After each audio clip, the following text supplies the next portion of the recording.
ഈ പ്രവചനത്തിൻ്റെ വെളിച്ചത്തിൽ വേണം ഭക്തൻ ജീവിതത്തെ ഒന്ന് കാണാൻ. ഈ ദൈവത്തെ നമ്മുടെ ചെറിയ കാര്യം ചെയ്തു തരാൻ ഒരു തടസ്സമില്ല. ഒരു രാഷ്ട്രത്തെ അടിമുടി തകർത്ത് രാജാക്കന്മാരുടെ അരക്കച്ച കഴിച്ച് രാഷ്ട്രങ്ങളോട് ഇടപെട്ട് നീതി നടപ്പിലാക്കിയ ദൈവത്തിന് നമ്മുടെ നീതി നടപ്പിലാക്കി തരാൻ ഒരു പ്രയാസമില്ല. നല്ല ന്യായാധിപതി ഇന്ന് നമ്മുടെ നീതി സ്ഥാപിച്ചു തരാൻ ശക്തനായി കൂടെ ഇരിപ്പുണ്ട്. സ്തോത്രം. തകർന്ന് കിടക്കണം. ഇത് പഠിക്കുമ്പോൾ ഞാൻ ഈ പ്രവചനം പഠിക്കുന്ന ഒരു വിദ്യാർത്ഥി എന്നുള്ളതിൽ ഈ പേപ്പർ കട്ടിങ്ങും വാർത്തയിലെല്ലാം ശ്രദ്ധിക്കും. അവിടെ വസ്തുത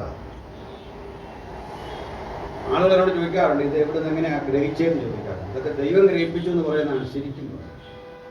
ഓരോ വാർത്തകളും സംഭവങ്ങളും ഒക്കെ നമ്മുടെ മുമ്പിലേക്ക് കർത്താവ് കൊണ്ടുതരും. ആ പർട്ടിക്കുലർ ന്യൂസ് കാണുമ്പോൾ എനിക്ക് മനസ്സിലാകും ബൈബിളിലെ ഇന്ന പോർഷനാണ് കിടക്കുന്നത്. ഇപ്പൊ ദ്വീപുകളെ എൻ്റെ വാക്ക് കേൾപ്പീൻ. ഏതാ ദ്വീപ്? ഗൾഫ് രാജ്യങ്ങളാണ്. ദൂരത്തുള്ള വംശങ്ങളെ ശ്രദ്ധിക്കുവിൻ. കേട്ട ഒരുത്തൻ വിളിച്ചു പറയുന്നത്.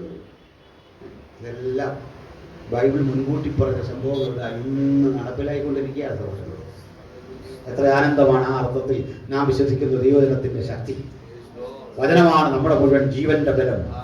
സൃഷ്ടിക്കാൻ ഉപയോഗിച്ചവൻ പുനഃസൃഷ്ടിക്കാൻ, പുനർനിർമ്മിക്കാൻ, തകർന്നിടത്തുനിന്ന് വീണ്ടും പണിയാൻ ശക്തനാണെങ്കിൽ. ഞാൻ ഓർമ്മയിൽ കോടി വരുത്തുന്ന സംഭവം സദ്ദാം ഇറാഖിന്റെ ഭരണാധികാരിയായി ചെയ്തൊരു കാര്യം, ഈ ബാബിലോണിന്റെ കോട്ട, ആ പട്ടണം പുനർനിർമ്മിക്കാൻ പദ്ധതി വഴിയോ. എന്നിട്ട് ഇതിനു വേണ്ടി ആർക്കിടെക്ചേഴ്സും എഞ്ചിനീയേഴ്സിനൊക്കെ തിരഞ്ഞെടുത്തു. 100 പേര്, 3 പേര് മലയാളിയായി തിരഞ്ഞെടുത്തിട്ട് അന്ന് അമേരിക്ക സദ്ദാമിനെ സഹായിക്കുക ഇറാനിൽ. ആ കാലത്ത് പെട്രോളോളറിൻ്റെ ആസ്തി, 100 ആർക്കിടെക്ചേഴ്സ്, നിരവധി തൊഴിലാളികൾ, ആവശ്യത്തിന് പണം, ആധുനിക സജ്ജീകരണങ്ങൾ എല്ലാം. അഡ്വർടൈസ്മെന്റ് കൊടുത്തു പബ്ലിക് റിലേഷൻസ് വകുപ്പിന്റെ. മനോരമയിൽ വരെ ഉണ്ടായിരുന്നു. ഞാനത് കുറേ നാളെടുത്ത് വെട്ടിവെച്ചു. പിന്നെ വീട് മാറി മാറി പോകുന്നുണ്ട്, എങ്ങനെയാണ് നഷ്ടപ്പെട്ടു. അതിൽ സദ്ദാമിന്റെ ചിത്രമുണ്ട്. തലപ്പാവും ഉടവാളും ഒക്കെ ധരിച്ചിരിക്കുന്ന ചിത്രം. താഴെ എഴുതിയിട്ടുണ്ട്, I am Saddam Hussein the second in Nebuchadnezzar. വീണ്ടും പണിയാൻ പോവാം. ഞങ്ങൾ കാത്തിരുന്നത് സദ്ദാമിന്റെ പതനമൊക്കെ നടക്കുന്നതിന് മുമ്പേ ഞാൻ പറഞ്ഞു ഇത് നടക്കാൻ പോകും. അങ്ങനെ പറയാൻ എന്നെ പ്രേരിപ്പിച്ച ഘടകം എന്താണെന്നറിയണ്ടേ? ബൈബിളിലൊരു വചനമാണ്. അതിപ്പോൾ ആ സഹോദരി വായിച്ചു. 20-ാം വാക്യ 13-19. എല്ലാവരും കേൾക്കും. ഒന്നുകൂടെ വായിച്ചു. 13-ന്റെ 20 വായിച്ച് വായിച്ച്. പിന്നെ പിന്നെ അതാണ് 20 അറബിക്കാരൻ അവിടെ കൂടാരമടിക്കയില്ല. എത്ര സ്പഷ്ടമായിട്ടാ. ഇങ്ങേരവിടെ വസിക്കുകയുള്ളൂ. നടക്കൂല. അത് തകർന്നടിഞ്ഞവിടെ കിടക്കുമെന്ന് ബൈബിൾ എഴുതിയാൽ അങ്ങനെയാണ്. തകർന്നോ? കാര്യത്തിൽ ബാബിലോൺ അങ്ങനെ തകർന്നു. പിന്നെ നമുക്ക് പേർഷ്യ ശക്തിപ്പെട്ടു അല്ലേ? നമുക്ക് ഇനി ബാബിലോട് നിൽക്കേണ്ടല്ലോ. മുമ്പോട്ട് പോയാലോ? ആദ്യത്തെ പ്രയാസമൊക്കെ മാറിയില്ലേ? കാര്യങ്ങൾ മനസ്സിലാക്കി തുടങ്ങിയില്ലേ? മുമ്പോട്ട് പോകുമ്പോൾ പേർഷ്യൻ യുഗത്തിൽ പേർഷ്യ താരതമ്യേന തരക്കേടില്ലാത്തൊരു രാജ്യമാണ്. നമ്മുടെ ഇസ്രായേൽ മക്കളോട് ഒത്തിരി കാരുണ്യം കാണിച്ചു. എന്താണെന്ന് അറിയില്ല. ഈ കോരേശ് അധികാരത്തിലേക്ക് ആദ്യം ചോദിച്ചു, യഹോവ തന്നെ ദൈവം, അവൻ ഭൂമിയിലെ സകല രാജ്യങ്ങളും എനിക്ക് തന്നെ, അത് തന്നെ വലിയ ദൈവമായിരിക്കും തന്നെ ഇരിക്കുന്നു അല്ലേ? നിങ്ങളിൽ അവന്റെ ജനമായ ആരെങ്കിലും ഉണ്ടെങ്കിൽ യഹൂദിയായ യെരൂശലേമിലേക്ക് പോകട്ടെ. വെറുതെ പോകണ്ട, ഇഷ്ടംപോലെ ക്യാഷ് തരാം. അവിടെ പോയി ഒരു ദേവാലയം പണിയട്ടെ. ഇങ്ങനെയാണ് തകർന്ന ദേവാലയം പണിയാൻ ഇസ്രായേൽ മക്കൾ തിരിച്ചു പോവാണ്. ആ ദേവാലയത്തിന്റെ പണി പാതി വഴി നിലച്ചപ്പോൾ അതിന് മതില് പണിയാൻ വേണ്ടി നെഹേമ്യാവിന്റെ കാലത്ത്, എസ്രായുടെ കാലത്ത്, നെഹേമ്യാവിന്റെ കാലത്ത് ഒക്കെ ഘട്ടം ഘട്ടമായിട്ട് ആളുകളെ അങ്ങനെ നഷ്ടപ്പെട്ട് 70 വർഷം മുമ്പ് നഷ്ടപ്പെട്ടു പോയത് എന്തോ അതവർക്ക് തിരിച്ചു. നമ്മുടെ ദൈവം നമ്മൾ മറന്നാലും നമുക്ക് വേണ്ടത് ഓർമ്മിപ്പിച്ചു തരുന്ന ദൈവമാണ്. ഹല്ലേലൂയ. ഓർമ്മപ്പെടുത്തി തരുന്ന ദൈവം, നമ്മുടെ നഷ്ടങ്ങളെ മുഴുവൻ തിരിച്ചു തരുന്നൊരു ദൈവം. വിശ്വാസം ഉണ്ടോ? നമുക്ക് തന്നെ വിശ്വാസമാണ്. നമ്മുടെ ഉള്ളത്തോട് പറഞ്ഞാട്ടെ, ചില ഘട്ടങ്ങളിലൊക്കെ നമുക്ക് ചിലത് നഷ്ടപ്പെട്ടു, നമുക്ക് ചിലതൊക്കെ കിട്ടാതെ പോകും, നമ്മൾ ഏറ്റവും പിന്നിലായി പോകും. പക്ഷെ ദൈവം നമ്മളെ ഉപയോഗിക്കുന്ന ഒരു വിധമുണ്ട്. ഹല്ലേലൂയ. ദൈവം ഉപയോഗിക്കുന്ന വിധങ്ങൾ വിവരിക്കാൻ കഴിയുന്നതിനപ്പുറത്താണ്.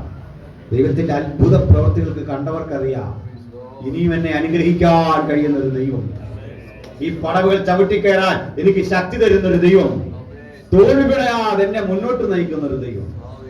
എവിടൊക്കെ തോൽവി പിണയാം, പക്ഷേ ഇരട്ടിക്കരുത്തോടെ നമ്മെ നയിക്കുന്ന ഒരു ദൈവം.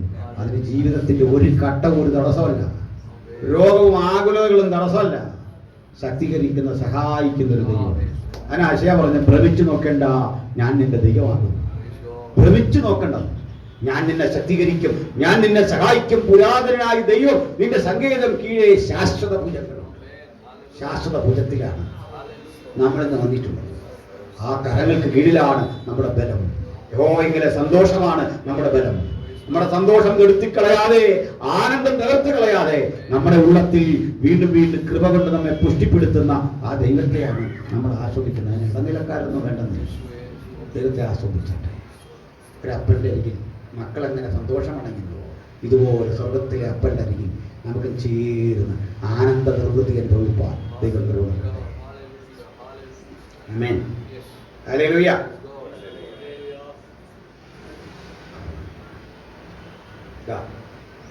രണ്ടാമതൊരു സാമ്രാജ്യം ശക്തിപ്പെട്ടു. അത് പിന്നെ അങ്ങ് വഷളായി. വിവരമില്ലാത്തവൻ രാജാവായി കഴിഞ്ഞാൽ വലിയ പാടാല്ലേ. ഓരോ ഘട്ടം കഴിയും തോറും മാറി മാറി മാറി. ഈ ലോകത്തിലെ ഏറ്റവും വയോവൃദ്ധന്മാർ ഭരിച്ചൊരു രാജ്യമാണ് ഇന്ത്യ. നമ്മുടെ ഒരു പ്രധാനമന്ത്രിക്ക് അവാർഡ് കൊണ്ട് ഇത് തന്നെയാണെന്ന് പോലും അങ്ങർക്ക് അറിയത്തില്ല. ഓർമ്മശക്തി നഷ്ടപ്പെട്ടിട്ട് തല ഇറങ്ങിയിരിക്കുന്നു. ഉത്സാഹിലാൽ നന്ദ നല്ല മനുഷ്യരുണ്ട്. ഈ പ്രായ ഓർമ്മശക്തി നഷ്ടപ്പെട്ടവർക്ക് ഇനിയും മത്സരിച്ച് ജയിക്കാം. ജനാധിപത്യത്തിൻ്റെ ദോഷമാണ് അല്ലേ. ലോകത്തിലെ ഭരണാധികാരികളെ മൊത്തം എടുത്താൽ മിക്കവാറൊക്കെ ചെറുപ്പക്കാരാണ്. തീരെ ചെറുപ്പമാകരുത്.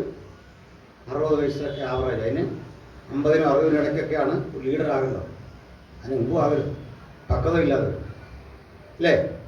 പക്വതയില്ലാത്തവനെ പിടിച്ച് ഇന്ത്യ പോലെ രാജ്യം ഭരിക്കാൻ ഏൽപ്പിച്ച് വലിയ പാടാണ്. കുറേ രാജാക്കന്മാർ വന്ന് ഈ ദൈവമഹത്വമൊക്കെ ദൈവം കൊടുത്ത ഇതൊന്നും നോക്കാതെ രാജ്യത്തെ ഭരിച്ച് നശിപ്പിച്ചു. ഇന്ത്യ വരെ ഭരിച്ചവന്മാരെ ലാസ്റ്റ് ശോഷിക്കുന്നു. ഈ പേർഷ്യ പരാജയപ്പെട്ടു. ആറോമ്പിലാന്നറിയില്ലേ, മഹാനായ അലക്സാണ്ടറുടെ മുന്നിൽ. അലക്സാണ്ടർ പേർഷ്യയെ ആക്രമിക്കാൻ വരുമ്പോൾ, അപ്പോൾ ഇറാഖ് ഉൾപ്പെടെയുള്ളത് ഇറാൻ വിഴിഞ്ഞ് അതെല്ലാം പിന്നെ ഒന്നായി മാറും. ഈ ഭൂപ്രദേശം മുഴുവൻ അടുത്തൊരുത്തം പിടിക്കാൻ വരികയാണ് ആരാ? മഹാനായ അലക്സാണ്ടർ. അപ്പോൾ അലക്സാണ്ടർ വന്ന് ആക്രമിക്കുന്നത് നമുക്കൊന്ന് പഠിക്കുന്നതാണ്. എന്താ പറയുന്നു? 8-ാം അധ്യായം എടുത്താൽ 1 മുതൽ വായിച്ചു. ആദ്യമുണ്ടായതിന്റെ ശേഷം രാജാവിന്റെ വാഴ്ചയുടെ 3-ാം ആണ്ടിൽ ഒരു ദർശനം ഉണ്ടായി. ഞാനൊരു ദർശനം കണ്ടു. ഏലാം സംസ്ഥാനത്തിലെ ശൂഷൻ രാജധാനിയിലായിരുന്നപ്പോൾ അത് കണ്ടു. ഏലാം സംസ്ഥാനത്തിലെ ശൂഷൻ രാജധാനി ഇത് കേട്ടിട്ടുണ്ടോ? വേറെവിടെയും കേട്ടിട്ടുണ്ടോ? എസ്തേർ അല്ലേ? ഇത് പേർഷ്യൻ രാജാക്കന്മാരുടെ ശൈത്യകാല രാജധാനിയാണ്. ശീതകാലം ചെലവഴിപ്പാൻ പേർഷ്യൻ രാജാക്കന്മാർ ചെലവഴിക്കുന്ന രാജധാനിയാണ് ശൂഷൻ രാജധാനി. അവിടെ എസ്തേർ വരുന്നു, ദാനിയേൽ വരുന്നു. ഇവരിൽ ആദ്യം ഇരുന്നാരാ? സംശയിക്കേണ്ടത് ദാനിയേൽ. ഓക്കെ, അന്നൊരു ദർശനം. എന്തായാലും ദർശനം ദർശനത്തിൽ ഞാനൊരു നദീ തീരത്ത് നിൽക്കുന്നത് കണ്ടു. ഞാൻ തലപൊക്കിയപ്പോൾ 2 കൊമ്പുള്ള ഒരു ആട്ടുകൊറ്റൻ നദീതീരത്ത് നിൽക്കുന്നത് കണ്ടു. ഒരു ദാനിയേൽ കണ്ട ദർശനത്തിൽ എന്താ കണ്ടേ? തലപൊക്കി നോക്കിയപ്പോൾ 2 കൊമ്പുള്ള ഒരു ആട്ടുകൊറ്റൻ. 2 കൊമ്പുള്ള ഒരു ആട്ടുകൊറ്റൻ. ഈ ആട്ടുകൊറ്റൻ ആരാണെന്ന് അറിഞ്ഞിട്ട് മാത്രം മുമ്പോട്ട് പോയാൽ എന്താ പറയുന്നത്? നമുക്ക് ആ വാക്യം വായിക്കാം. ഇത് വിടരുതേ, ഈ വിഷയം വിടരുത്. ആ സഹോദരിമാരല്ലേ, അവരാ വിഷയം വിടുകയല്ല.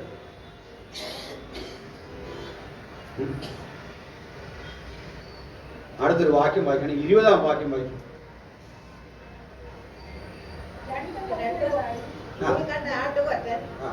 രാജാക്കന്മാരെ കുറിക്കുന്നു. ഇപ്പൊ മനസ്സിലായ സംഭവം എന്തോന്ന്?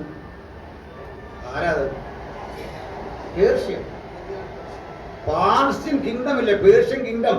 ഈ രാജ്യമാണ് ഈ രണ്ടു കൊമ്പുള്ള ആട്ടുകൊറ്റനായിട്ട് ദർശനത്തിൽ കണ്ടത്. അത്രേ ഉള്ളത്. അറിയാൻ നമ്മളെ തെളിവെടുക്കാൻ പോയതാ. ഓക്കെ, രണ്ടു കൊമ്പുള്ള ആട്ടുകൊറ്റൻ പാർസി രാജാക്കന്മാരെ കുറിക്കുന്നു. ഇനി ആദ്യം വായിച്ചതിന്റെ ഭാഗം. ആ കൊമ്പുകൾ നീണ്ടവയായിരുന്നു. ഒന്ന് മറ്റേതിനേക്കാൾ അധികം നീണ്ടത്. രണ്ട് കൊമ്പുള്ള ആട്ടുകൊറ്റന്റെ ഒരു കൊമ്പ് അധികം നീണ്ടതായിരുന്നു. വെച്ചാൽ മേദ്യം പേർഷ്യയുണ്ട്, അമ്മായിപ്പന്റെയും മരുമന്റെ രാജ്യം. അതിൽ ഒരെണ്ണം അല്പം ശക്തിപ്പെട്ടതായിരുന്നു. അധികം നീണ്ടത് മുളച്ചു വന്നതായിരുന്നു. പേർഷ്യയാണ് കുറെ കൂടെ പവർഫുൾ, മേദ്യ അല്ല. ആ ആട്ടുകൊറ്റൻ പടിഞ്ഞാറോട്ടും വടക്കോട്ടും തെക്കോട്ടും ഇടിക്കുന്നത് ഞാൻ കണ്ടു. അടുത്തടുത്ത രാജ്യങ്ങളെ പേർഷ്യ തെക്കോട്ടും പടിഞ്ഞാറോട്ടും വടക്കോട്ടും ഇടിച്ചിടിച്ച് രാജ്യം എക്സ്പാൻഡ് ചെയ്തു, അങ്ങനെ പിടിച്ചെടുത്തു. ഉദ്ദേശിക്കുന്ന ഓരോ രാഷ്ട്രങ്ങളാണ്. രാഷ്ട്രങ്ങൾക്ക് മൃഗചിഹ്നങ്ങളുണ്ടല്ലോ. ഓരോ മൃഗത്തിനും അതിന്റെ മുമ്പാകെ നിൽക്കാൻ കഴിഞ്ഞില്ല. അതിന്റെ കയ്യിൽ നിന്ന് രക്ഷിക്കാനാകുന്നവരും ആരുമില്ല. അത് ഇഷ്ടം പോലെ ചെയ്ത് വമ്പ് കാട്ടിപ്പോയി. അങ്ങനെ വന്നപ്പോൾ വമ്പ് കാട്ടി ഇഷ്ടം പോലെ ചെയ്തു, ഏകാധിപത്യം കാണിച്ചു. പേർഷ്യയുടെ പഴയ മഹത്വം പോയിട്ട് കരുത്തരായപ്പോ, ശക്തരായപ്പോ അഹന്ത അവരെ ബാധിച്ചു. കൊടുക്കും. ശ്രദ്ധിക്കണം, അപകടം വരുന്നു. ഞാൻ നോക്കിക്കൊണ്ടിരിക്കുമ്പോൾ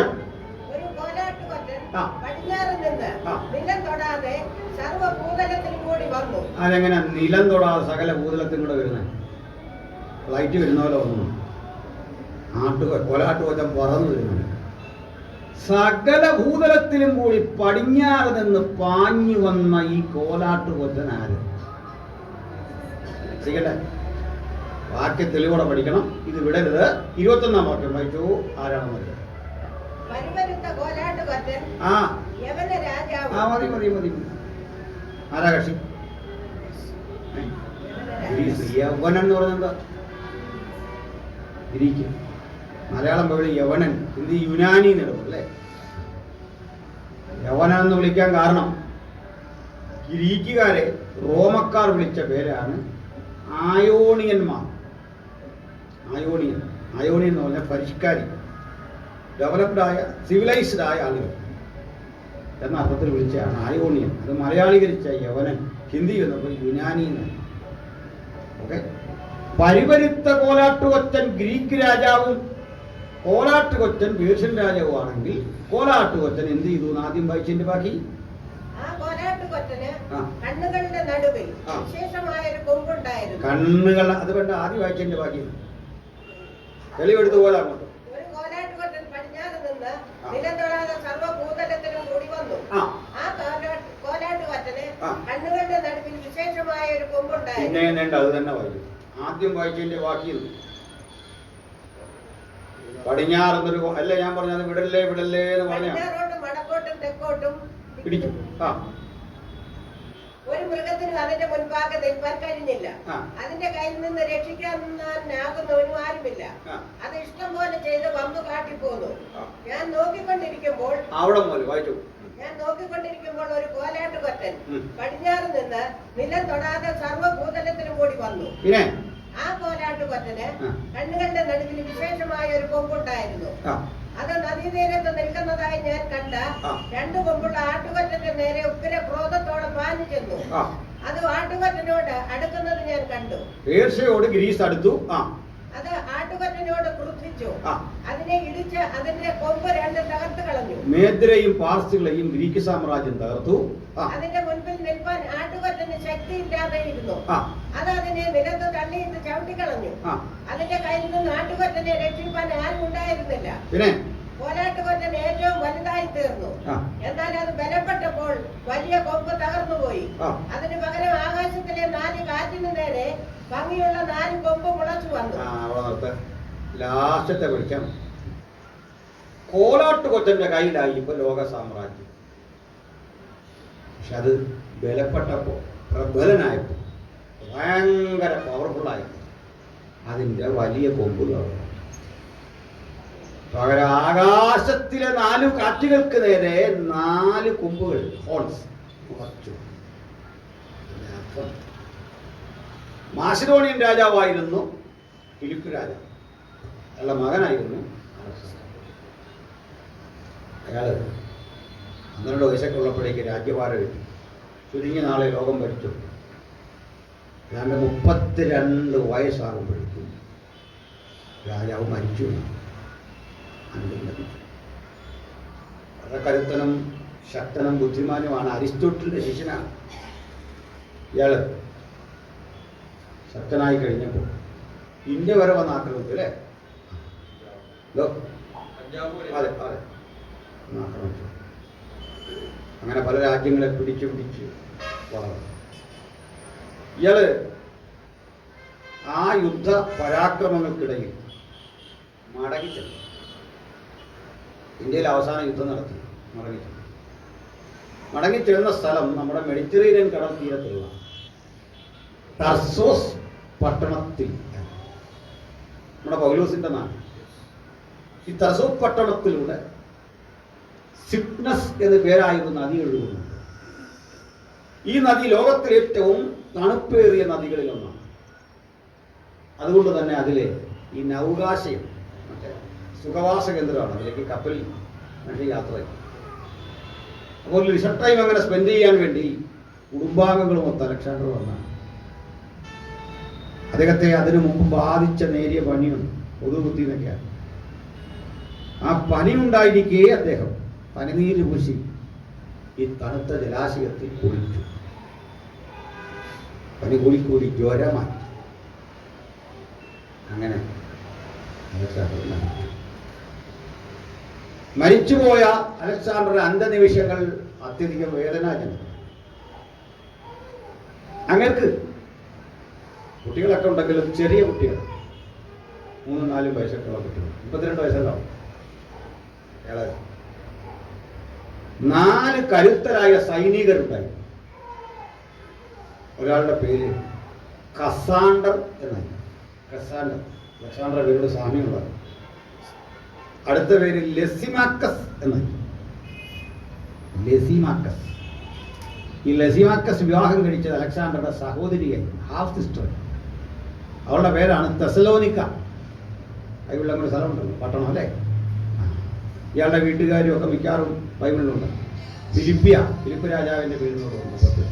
തെസലോനിക്ക ആ പെൺകുട്ടിയുടെ പേര്. പിന്നെ ഇനിയൊരു പേരുണ്ട് അലക്സാണ്ട്രിയ, അലക്സാണ്ടറുടെ പേര്. ഓക്കെ. അപ്പൊ തെസലോനിക്ക വിവാഹം കഴിച്ച ലെസിമാക്കസ്. മൂന്നാമതൊരുത്തരുണ്ട് ടോളമി. ടോളമിയുടെ സ്പെല്ലിംഗ് ഇംഗ്ലീഷ് എഴുതുന്ന ഒരു ടി എ തുടങ്ങുന്നത് PA തുടങ്ങി, PTO ടോളമി. ടോളമി പിന്നെ ഒരു രാജവംശമായി. ടോളമി 1, ടോളമി 2 എന്ന് പറഞ്ഞത്. അതിലൊരു ടോളമിയാണ് ബൈബിളിന്റെ ഓൾഡ് ടെസ്റ്റമെന്റ് പരിഭാഷപ്പെടുത്താൻ ഉത്തരവിടുന്നത്, ടോളമി ഫിലാഡൽഫസ്. ഓക്കെ. ഈ ടോളമിയുടെ പേരാണ് പിൽക്കാലത്ത് മലയാളത്തിൽ തലവുമായി എന്ന് കാണും.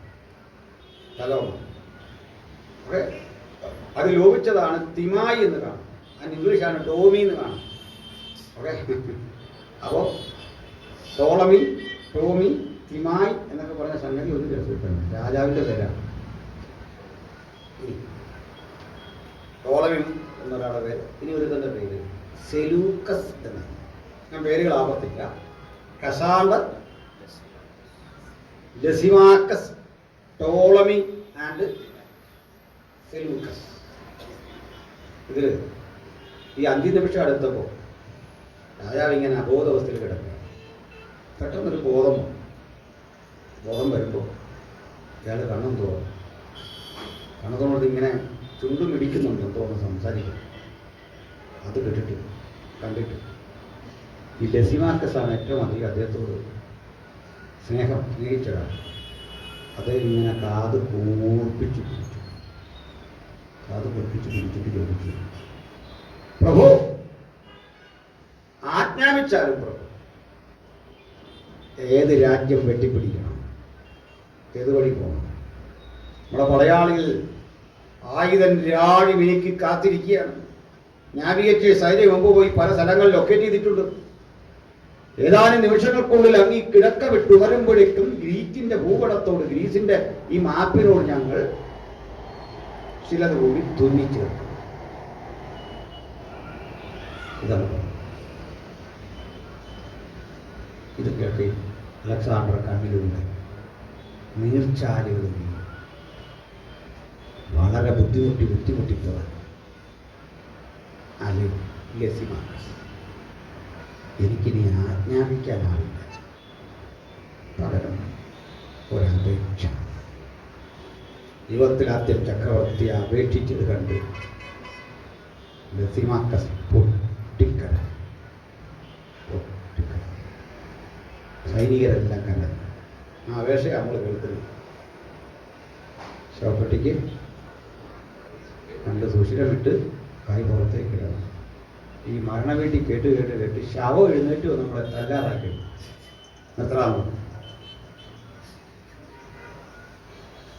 ശീലം വരുന്നവൻ ഇത് പറയാണ് ശവപ്പെട്ടിക്ക്. അല്ലേ? അത് കേൾക്കാത്ത ആരും ഇവിടെ ഉണ്ടോ? ഇല്ല. മടുത്തിട്ട് ശവം എഴുന്നേറ്റ് വന്ന് ഇനി നമ്മളെ തല്ല. വിധവ എന്നെ അസഹ്യപ്പെടുത്തുന്നു എന്ന് പറഞ്ഞു. ഇനി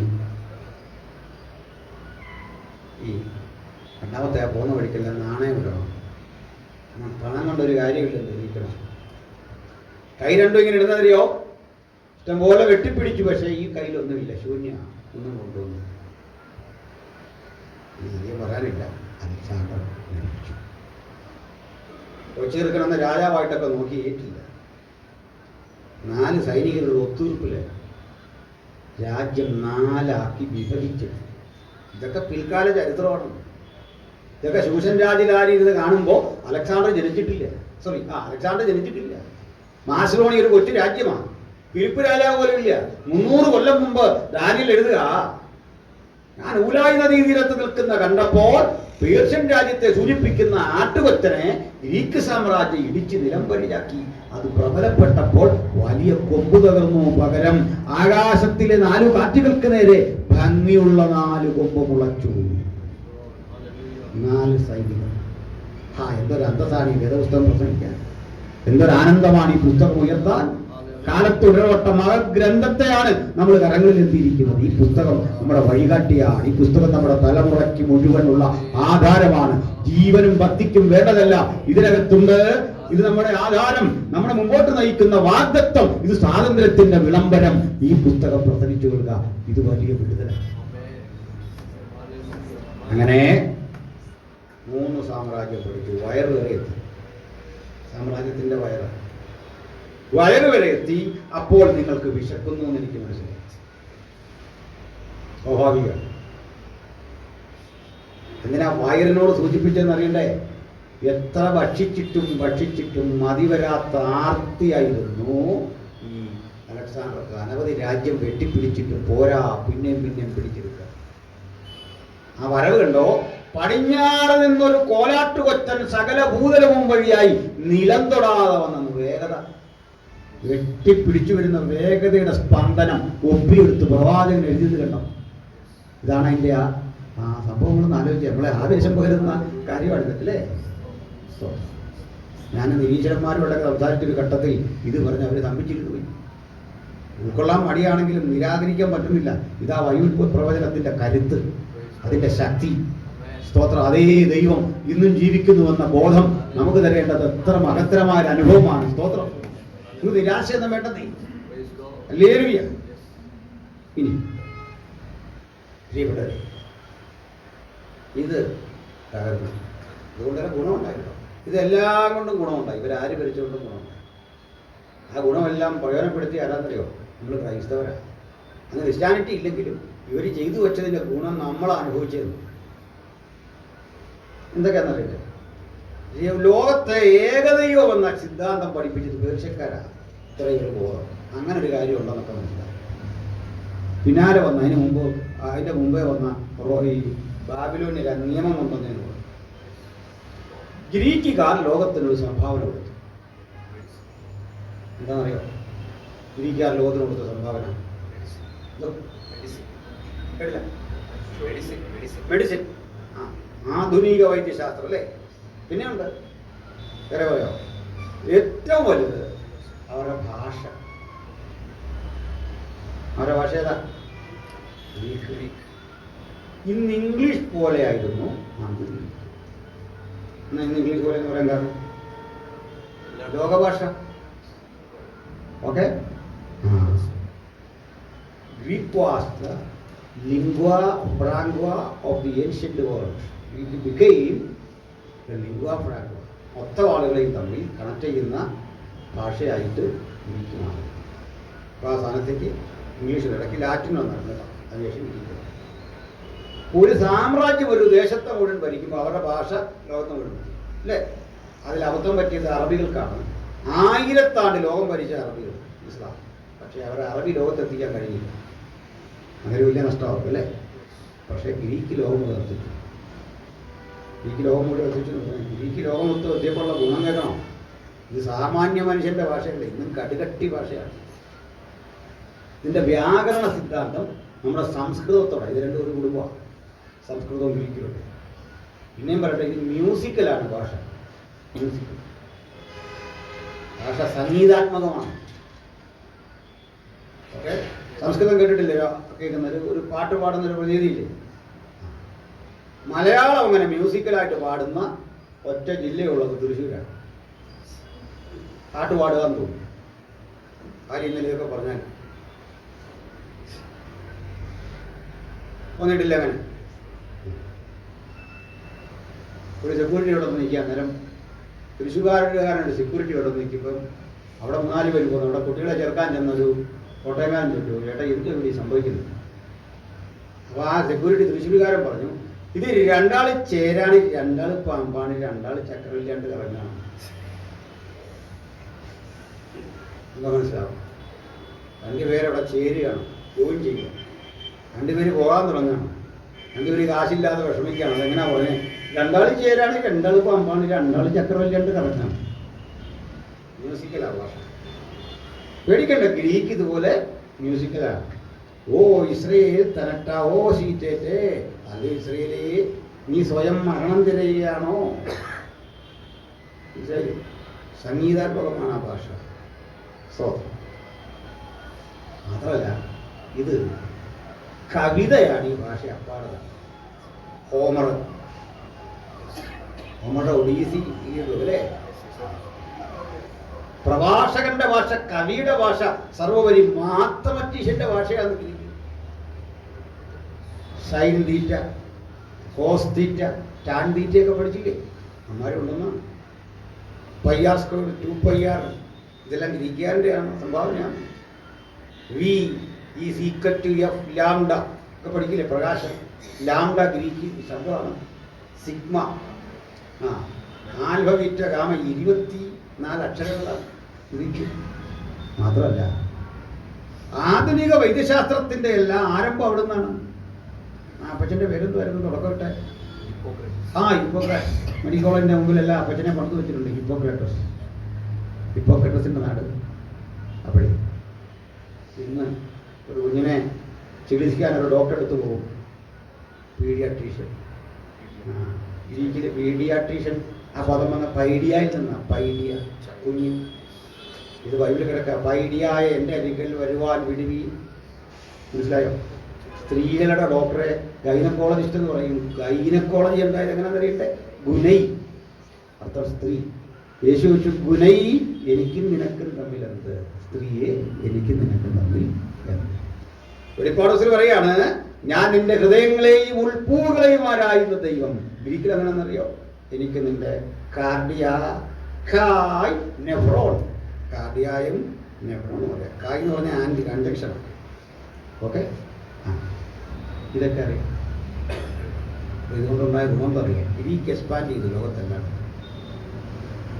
ഈ ഗ്രീക്ക് എക്സ്പാൻഡ് ചെയ്തു, സകല മനുഷ്യർക്കും ഗ്രീക്ക് അറിയാം എന്ന് വന്നപ്പോൾ ഈ ഗ്രീക്കിൽ പുതിയ നിയമം എഴുതുക കൂടി ചെയ്തപ്പോൾ ലോകത്തോടുള്ള മനുഷ്യനും പെട്ടെന്ന് കാര്യം പിടികിട്ടും. ലോകഭാഷയിൽ അന്നേ ഇത് എഴുതി. മനസ്സിലായോ? അലക്സാണ്ടർ ചെയ്ത ഗുണം മനസ്സിലായോ? ലോകത്തെല്ലായിടത്തും ഈ ഗ്രീക്ക് ഭാഷ പ്രചരിപ്പിച്ചു. അലക്സാണ്ടർ കാലമെത്തുമ്പോൾ അലക്സാണ്ടർ പ്രചരിപ്പിച്ച ആ ഗ്രീക്ക് ഭാഷയ്ക്ക് ഒരു പേര് പറയും കൊയിനെ ഗ്രീക്ക്. കൊയിനെ Greek, KYNE, കൊയിനെ Greek. അപ്പോൾ ഒരാൾ ചോദിക്കുക ബൈബിൾ എഴുതി എങ്ങനെയാണെന്ന് വെച്ചാൽ കൊയിനെ ഗ്രീക്കിലാണ്. ന്യൂ ടെസ്റ്റമെന്റ് കേട്ടോ, നോട്ട് ഓൾഡ് ടെസ്റ്റമെന്റ്. പഴയ പുതിയതും എഴുതിയത് കൊയിനെ ഗ്രീക്കിലാണ്. പിൽക്കാലത്ത് ഈ കൊയിനെ ഗ്രീക്കിന് 3 അവാന്തര വിഭാഗങ്ങൾ ഉണ്ടായി. 3 സെഷൻസ്. ഒന്ന് ക്ലാസിക്കലാണ്. ക്ലാസിക്കൽ എന്ന് പറഞ്ഞാൽ ഉന്നത നിലവാരമുള്ള ഗ്രീക്കാണ് ക്ലാസിക്കൽ. ഈ ക്ലാസിക്കൽ ഗ്രീക്കിലാണ് മത്തായിയുടെ സുവിശേഷം, ലൂക്കോസിന്റെ സുവിശേഷം, അപ്പോസ്തല പ്രവൃത്തി, എബ്രായ ലേഖനം, യൂദയുടെ ലേഖനം, യാക്കോബിന്റെ ലേഖനം. ഇത്രയും. കാരണം എന്താണെന്നറിയില്ല, മത്തായിക്ക് അല്പം പഠിപ്പുള്ളൂ. ലൂക്ക് ആരാണ്? ഫിസിഷ്യൻ. ലൂക്കിന്റെ ആ കഴിവുണ്ടോ? അങ്ങനെ അപ്പോസ്തല പ്രവൃത്തി പറയുക, അമ്മയുടെ ഉദരം മുതൽ മുടന്തനായ ഒരുത്തൻ ലുസ്ത്രയിലുണ്ടായിരുന്നു. കേട്ടോ, അതാ ഡോക്ടർ നോക്കിയാലേ മനസ്സിലാവുള്ളൂ, നമ്മൾ നോക്കിയാൽ മനസ്സിലാവും. നമ്മളോട് ആര് പറഞ്ഞു അവനോടെ കിടക്കുക, ഞാൻ കാണുന്ന സമയം എനിക്കറിയാം അവനെ ചെറുപ്പം. ഡോക്ടർ നോക്കിയിട്ട് പറയാം അമ്മയുടെ ഉദരം മുതലേ ആളിങ്ങനെ ഉണ്ടോ കാഴ്ച. ആ ബൈബിളെഴുത്തിൻ്റെ ഒക്കെ ഒരു ഭംഗിയുണ്ടില്ലേ? ആ സ്തോത്രം. ലൂക്ക് എഴുതി അങ്ങനെ ട്രീറ്റ്മെൻറ്റിൻ്റെ ആ വേടെല്ലാം ഇനി കയറി വരും. ലോകം കണ്ടെത്തുന്ന ആ സംഭവം എല്ലാം ഇനി കയറി വരിക വാക്കുകളിലൂടെ. മത്തായി കണ്ടോ അക്കൗണ്ടൻസി വെച്ച് പ്രവേശിച്ചായിട്ട് എന്നൊക്കെ പറഞ്ഞില്ലേ? ആ ഒരു എഡ്യൂക്കേറ്റഡാണ്. എബ്രായ ലേഖനവും ക്ലാസിക്കൽ ഭാഷയിലാണ്. അതിനെല്ലാം പറഞ്ഞ പൗലോസ് എഴുതിയാക്കുന്നു. 2ാം നിര ഗ്രീക്കാണ് കോൺവെർസേഷണൽ ഗ്രീക്ക്. ഇതിന്റെ പ്രത്യേകത അത് പ്രസംഗ പ്രാധാന്യമാണ്. പ്രസംഗിക്കുന്ന ഭാഷയാണ്, പ്രസംഗ പ്രാധാന്യമുള്ള ഭാഷ. Conversational കൊയിനെ Greek. അതിലാണ് മാർക്കോസിന്റെ സുവിശേഷവും പൗലോസിന്റെ 13 ലേഖനം എഴുതി. ഇനി 3ാമതൊരു ഗ്രീക്കുണ്ട്. അത് സ്റ്റാൻഡേർഡ് കുറഞ്ഞ സാധാരണ മനുഷ്യന്റെ ഭാഷയാണ്. അവന് പ്രധാനം പറയട്ടെ, സാഹിത്യമില്ലെന്ന് പറഞ്ഞാൽ മിണ്ടായിരിക്കരുത്, സംസാരിക്കട്ടെ. അങ്ങനെയുള്ള സാധാരണ മനുഷ്യൻ ഉപയോഗിച്ച ഗ്രീക്കിനെ വിളിക്കും വൾഗർ കൊയിനെ ഗ്രീക്ക്. അർത്ഥം അപ്പോഴേ പിടികിട്ടും. പേടിക്കണ്ട, അതിൽ എഴുതിയ കക്ഷികളെ കേട്ടാൽ നമ്മൾ നടന്നു. നമ്മുടെ പത്രോസും യോഹന്നാൻ പഠിപ്പില്ലാത്തവരും സാമാന്യ മനുഷ്യർ. പക്ഷെ പഠിപ്പുള്ളവനെ അമ്പരപ്പിക്കുന്ന എഴുത്താണ്.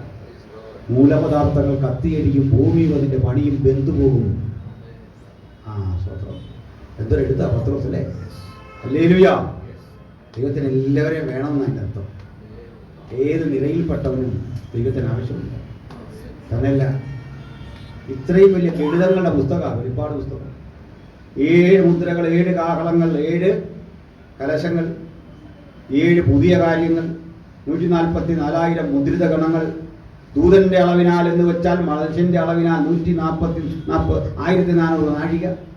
ഈ കണക്കെല്ലാം 90 വയസ്സുള്ള ഒരു അപ്പച്ചനെ കൊണ്ട് ദൈവം ഓർമ്മയിൽ കൊടുത്ത് എഴുതിപ്പിച്ചു എന്ന് പറയുമ്പോൾ യോഹന്നാന്റെ ദൈവം ഇന്നും ജീവിക്കുന്നുണ്ട്. പത്രോസിന്റെ ദൈവം ഇന്നും ജീവിക്കുന്നുണ്ട്. പ്രായം തടസ്സമല്ലാതെ, ജീവിത സാഹചര്യം തടസ്സമല്ലാതെ നമ്മുടെ ഓർമ്മകളെ ഉദ്ദീപിപ്പിച്ച് ശക്തിപ്പെടുത്താൻ ആ ദൈവം ഇന്നും കൂടെ ഉണ്ട്.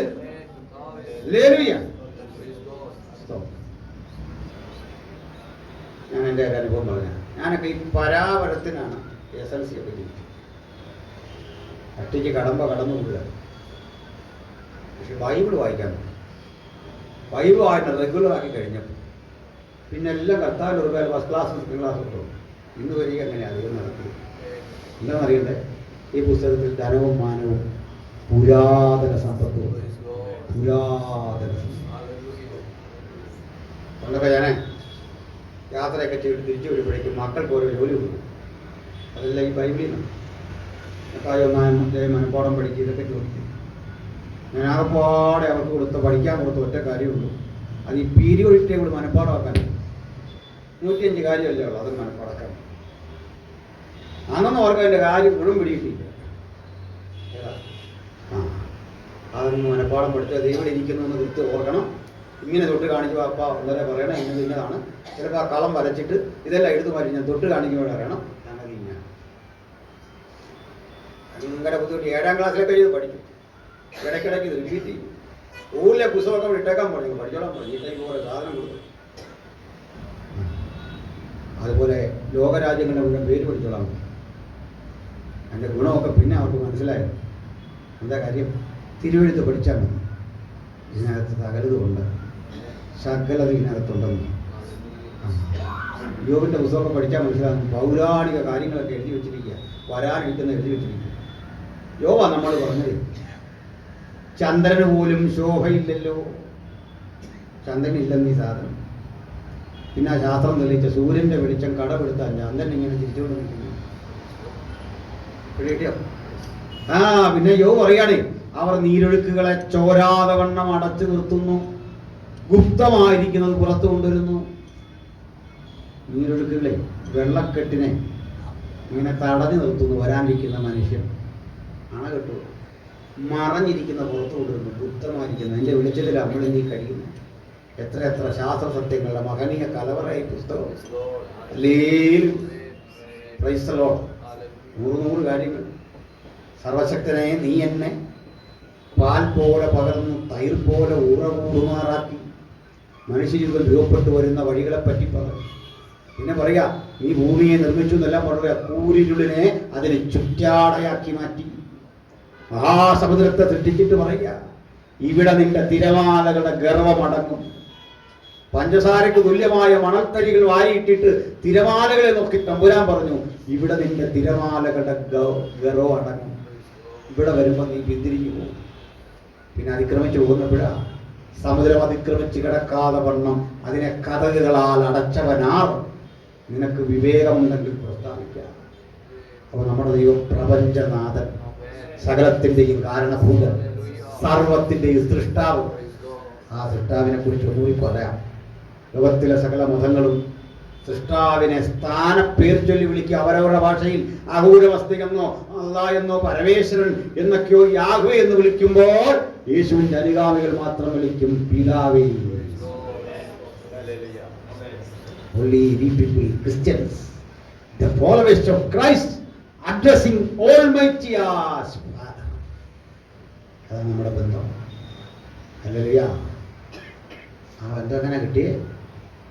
യേശുവിൻ്റെ രക്തം മുഖാന്തരം നമുക്ക് ദൈവത്തോട് നിരക്കും. ഇസഹാക്കിൻ്റെ ഭയമായവൻ, അബ്രഹാം ദൂരത്ത് കണ്ട് അഭിബന്ധിച്ചവൻ, പഴയ നിയമ ഭക്തന്മാർ പേടിയോടെ നിലകൊണ്ടവർ. നമ്മളെങ്ങനെ വിളിക്കുന്നത്? അബ്ബാ പിതാവേ എന്ന പുത്രത്വത്തിൻ്റെ ആത്മാവ്. ഇന്ന് ഭയം വേണ്ടവൻ്റെ രീതി, പുത്രന് ഭയം വേണ്ടെന്ന് അപ്പൻ്റെ രീതി. നമ്മൾ ഇന്ന് ഇങ്ങനെയാണ് വന്നിട്ടുണ്ട്. സന്തോഷമല്ലേ? അപ്പോൾ നമ്മൾ ആദ്യ സെഷൻ ഇന്നിവിടെ തീരുമ്പോൾ നമ്മുടെ ഗ്രീക്ക് സാമ്രാജ്യം വരെ എത്തി, കുംഭത്തിൻ്റെ വയറ് വരെ എത്തി. നിർത്തിയേക്കാം. കർത്താവിനെ നമ്മളെ സന്തോഷമായി ഈ വചനം കൊണ്ട് അനുഗ്രഹിക്കട്ടെ. കൂടുതൽ ശക്തിയോടെ കൃപയോടെ നമുക്ക് വൈകുന്നേരം കടന്നു വരാം. കർത്താവ് നമ്മളെ സഹായിക്കട്ടെ.